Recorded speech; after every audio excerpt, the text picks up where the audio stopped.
What if the man you trusted with your soul was living a lie? What if the pastor you gave your faith, your money, and your pain to was secretly building a kingdom of greed, deception, and fear? This is not a rumor, this is not gossip, this is the unraveling of Bishop Brandon Jacobs. And what's coming to light could shake the very core of his ministry. Let's get into it. Bishop Brandon Jacobs, a name once associated with powerful sermons, spiritual breakthroughs, and life-changing testimonies. He wasn't just a preacher, he was a movement.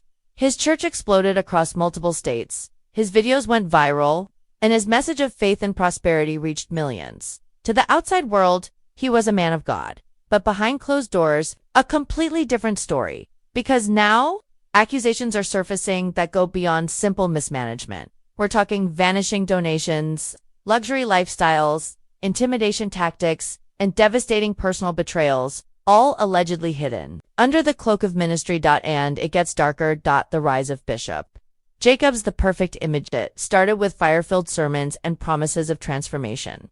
People flocked to his church looking for hope. He gave them a vision, financial breakthrough, healing, elevation, and they gave him their loyalty, their time, and their money. A family man, a generous leader, a spiritual warrior. But behind the suits and social media clips, insiders now claim there was a carefully constructed facade. Leaked financial records reveal a disturbing pattern. Donations, millions of dollars, allegedly funneled into personal accounts. Ministry expenses that included private jets, lavish vacations, luxury cars with no clear connection to church work, silenced, fired, pushed out. One former church accountant claimed she was pressured to ignore red flags, and when she refused, she was abruptly let go. It wasn't just suspicious, it was strategic, allegedly. Entire fundraising campaigns were built around fake charity drives with no follow-up, no community impact, and no answers. The abuse of power, a new layer of scandal. But this scandal isn't just about money, it's about power and how it was allegedly used to control, manipulate, and destroy lives. Multiple former church members, especially women, come forward with disturbing claims that Bishop Jacobs used his spiritual authority to pressure them into giving beyond their means, and in some cases, into personal relationships under the pretense of spiritual favor. One woman said, "When I stopped giving, they told others I was cursed, that I was being punished by God." Even more shocking, sources claim Jacobs used spiritual manipulation to coerce women into silence, promising healing in exchange for obedience, threatening excommunication for those who resisted. This wasn't just toxic.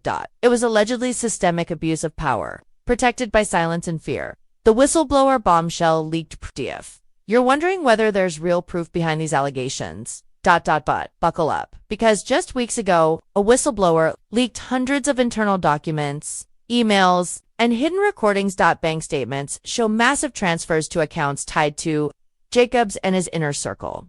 Emails reveal efforts to cover up audits and hide reports from board members, and hidden camera footage. It allegedly catches private meetings where Jacobs and his team discussed how to neutralize outspoken members. Let that sink in.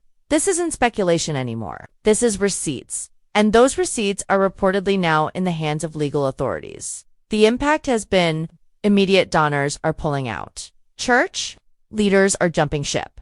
And a growing number of victims are preparing to file formal complaints. Some even considering criminal charges on social media. A movement has erupted. #Expose Bishop Jacobs is trending. Former members are sharing their stories, building support groups, and calling for justice. Some of Jacobs' closest allies are now turning on him, denying they knew what was happening, trying to protect their own names.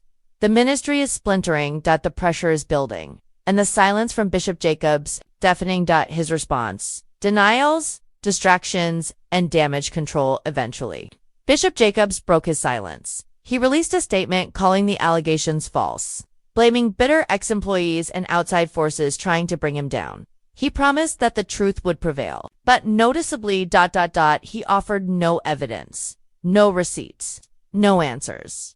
And while he announced a temporary leave to reflect and pray, many saw it as a calculated move to dodge accountability. No one's buying it anymore.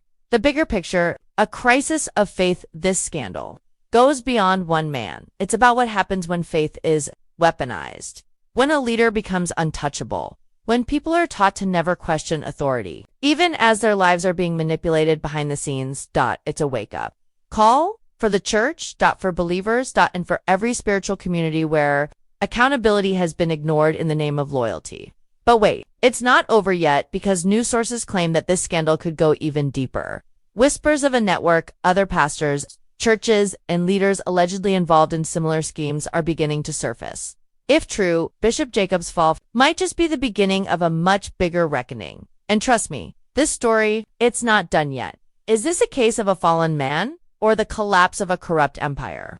Have you or someone you know been affected by this ministry? Drop your thoughts in the comments. Let's talk about it. And don't forget to subscribe, because the next chapter in this story could drop at any moment.